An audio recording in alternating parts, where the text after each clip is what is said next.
afternoon, guys. I wanted to tell you about this strange dream I had this morning. I don't know if you guys do this or not. During the night, I'll have dreams, and maybe I won't. And if I do or not, I kind of don't remember. After I got up, did my mail. That usually takes about an hour and a half, looking at bids, answering comments, stuff like that. Commenting a bit. I went back to bed. and I went to sleep. And I had this dream, and it was so vivid, so real. I'm in a shower, right?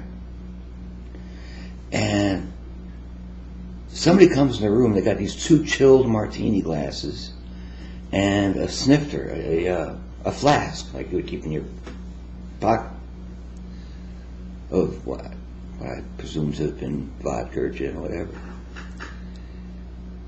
I kind of cracked the door open, and now you got to remember that I'm back in my old house in Long Island where I grew up, but I'm the age I am now, and my older brother is the age he was, but our 2 younger siblings were still young. They were still back we had pretty much moved out of the house by the time they were at the age, I guess Sandy was 6 or 7, and Ian would be like 12, 13, like that.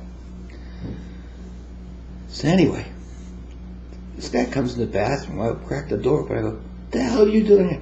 And in my worst vulgar language, I start screaming this, "You mother, get the hell," screaming. Then I start screaming my brother's name. Steven! Steven! Steve. He finally opens the door and goes, "What's the matter?" "I'll make sure this stays around because I'm going to kick its effing ass when I get out of the shower." Right? Now, I don't know where any of this is coming from. All right, I'm dreaming. Get out of the shower, dry myself off. We're up 2 flights. Steve's got the guy at bay. Now, this is some comedian from TV who does bit parts. English guy, long face. I can't. He's not even a well-known one. He's not a well-known comedian. He's not like he's on TV all the time or anything like that. He does bit parts in movies. And I look at him, and I look down at his shoes, and his shoes are all scuffed up and filthy and dirty and stuff like that. And I'm thinking to myself, back in the old days, after I wake up, I'm trying to analyze this dream because it's so vivid, so real. First of all, in the dream, I look down at his shoes, these filthy old shoes. I just, "Get this, Steve, help me get this MF out of my house." I grab him and I take him by the top of the stairs. I kick him his fat right in the butt, kicking him out of the house. And then I wake up and I'm like, "The hell was that all about?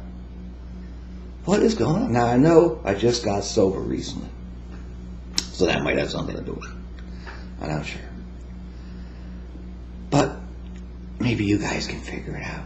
Maybe, I don't know, what to use a psycho. Anyway, I'm going to a dinner party at Steve's tonight. I figured I'd tell about this dream tonight at dinner.